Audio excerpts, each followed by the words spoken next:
Now, our first speaker today is Dr. Hilary Shager. She's the Associate Director of the Follette School of Public Affairs. Dr. Shager was a student at Follette, and now she's the Associate Director.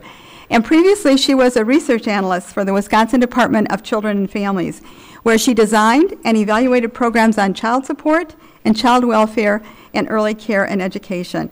So today, she's going to give us a brief overview of the child welfare system and foster care in Wisconsin. Thank you, Karen. Good morning.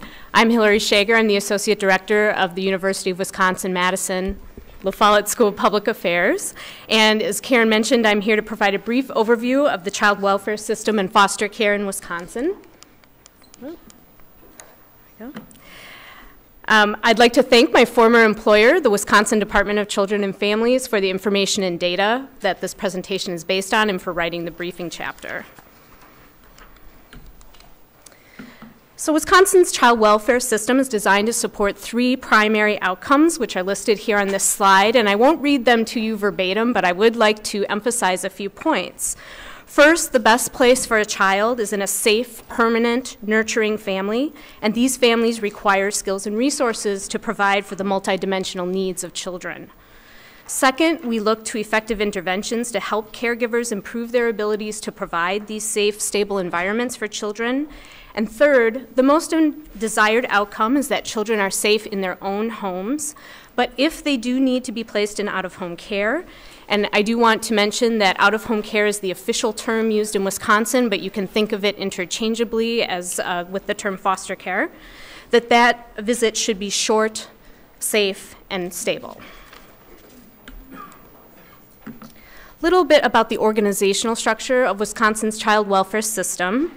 Wisconsin has a state-supervised system, so that means that it's overseen by the Wisconsin Department of Children and Families, the Division of Safety and Permanence.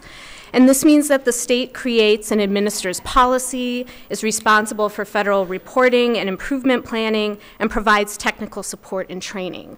However, the state also has a county-administered system. This means that counties are the ones that provide the services, and therefore counties have some autonomy regarding things like program implementation, resource allocation, and hiring. The exception to this is Milwaukee County, which is state-administered via the Bureau of Milwaukee Child Welfare, which is also part of the Department of Children and Families. Now, it's important to note that there are many state, federal, and tribal requirements and practice standards that guide the child welfare system in Wisconsin, and that the state has worked hard to underlie these policies and practices with trauma-informed principles. Also important, we want to acknowledge that the court system has quite an important role in child welfare. For example, the court system often reviews and approves safety plans and out-of-home placements. And finally, relevant to a number of the presentations today, Wisconsin is one of several states that requires training for foster parents, both initially and ongoing, for them to obtain and retain their licenses. How do children enter the child welfare system and potentially out-of-home care? So we'll start here on the edge, where there is a referral to the child welfare agency from a community member expressing concern and providing information about the possible maltreatment of a child. I'm going to follow the diagram. Follow the diagram up to the right here. At that point, the child welfare agency determines if the situation constitutes an allegation of child maltreatment as defined by Wisconsin state statutes. And if so, then that report is screened in for further investigation. So in 2013, when these numbers are from, just over 27,000, or about 38% of reports were screened in, while the majority of reports were screened out with no further action taken. For screened-in reports, the primary purpose of the investigation is to determine whether the child is safe. So again, we'll go to the next step here. Regardless of anything else, the child welfare agency works to develop a safety plan for the child. Now, we want to emphasize that removing a child from his or her family is a very traumatic event, and this is to be minimized. And therefore, the desired outcome is that a safety plan can be developed in which the child stays in his or her own home. If this is not possible, or if a parent does not comply with the safety plan, then the child may be temporarily placed in out-of-home care.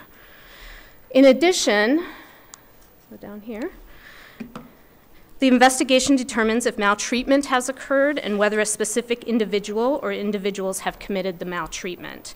In 2013, just over 5,400, or about 20% of screened-in reports were substantiated. The asterisk that you see here, it refers to a program in Wisconsin called Alternative Response, which is being piloted in some counties. It's for less severe cases, and instead of a substantiated, unsubstantiated determination, the idea is that the Child Welfare Agency may be able to provide services that will reduce risk of reentry. So the determination is services needed or services not needed. Of the 5,466 allegations of maltreatment that were substantiated in 2013, the majority, 59%, involved neglect. And to clarify, neglect is defined in Wisconsin state statutes as the failure, refusal, or inability on the part of the caregiver for reasons other than poverty to provide necessary care, food, clothing, medical or dental care or shelter so as to seriously endanger the physical health of the child. And as you can see, other potential allegations would be physical abuse, sexual abuse, and emotional abuse. The next few slides will show us a little bit about what the population of children in out-of-home care in Wisconsin looks like. So on this slide, you can see that at the end of calendar year 2013, 6,516 Wisconsin children were in out-of-home placements. The good news is that over the last 9 years, the general trend has been to have fewer children in out-of-home care. There are several different types of out-of-home care settings that a child may be placed in, and there are several important principles that guide placement. One principle is the desire to place a child with a relative whenever possible, again, to help minimize the trauma of being removed from the home. So many agencies go through something called a family finding search effort. In Wisconsin, about 34% of children in out-of-home care are living with relatives. Agencies also want to place children in the least restrictive, most natural setting possible, which is a family setting. And consistent with this, about 84% of children in Wisconsin out-of-home care are in a family setting, either with relatives or with a foster family. Another important principle is that the stay in out-of-home care should be short and stable. In 2013, the overall median length of stay in out-of-home care for all children was 11.5 months, and children experienced an average of 2.5 placements. Now, we should note that older children are at risk for having both longer stays and more placements. So, for example, children ages 17 to 19 experience a median stay of 22.3 months and an average of 4.8 placements. A few other demographics about this population. The majority, or 62% of children, are placed in out-of-home care settings throughout the balance of state. However, a significant portion, approximately 1/3 of the out-of-home care caseload, is in Milwaukee County. In terms of age, this diagram shows that the largest groups of children in out-of-home care are infants and toddlers, ages 0 to 4 years, and adolescents, 11 to 16-year-olds. About 1/3 of the caseload are in each of these categories. The other thing, however, that this diagram really reminds us is that there are different developmental needs for children in out-of-home care by age, and we need to think about how we differentiate interventions because of these different developmental needs. So today you'll learn about some different interventions targeted toward helping children in the oldest group from Dr. Courtney, from the youngest group from Dr. Dozier, and those in between from Dr. Chamberlain. These diagrams show that while the majority of children in out-of-home care are Caucasian, not Hispanic, the out-of-home care population is quite diverse, with significant groups of Hispanic, African American, and American Indian children. And it's important to think about how these factors may vary quite a bit from county to county. Turning to outcomes for children in out-of-home care, remember the primary goal is to transition a child back to a safe, permanent, nurturing setting as quickly as possible, preferably with the birth family. So while a child is in out-of-home care, a child welfare agency develops a permanency plan approved by the court, with this goal in mind. And here you can see the permanency outcomes for children who exited out-of-home care in 2013. And as we would hope, the majority of these children are reunified with their families, about 60%.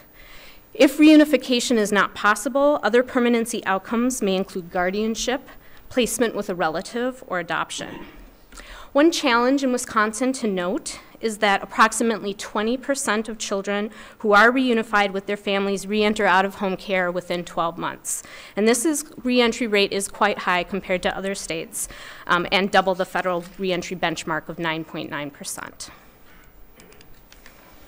And finally, I'd like to end my presentation and transition to Dr. Courtney's presentation with this slide, which shows the number of youth who age out of foster care each year, meaning that these children reach the age of majority without a permanent placement with their birth family, relative, or an adoptive family.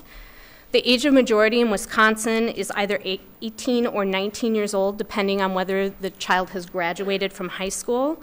Or recently, this age of majority was extended to age 21 for children with disabilities who have individualized education plans and are attending high school full-time.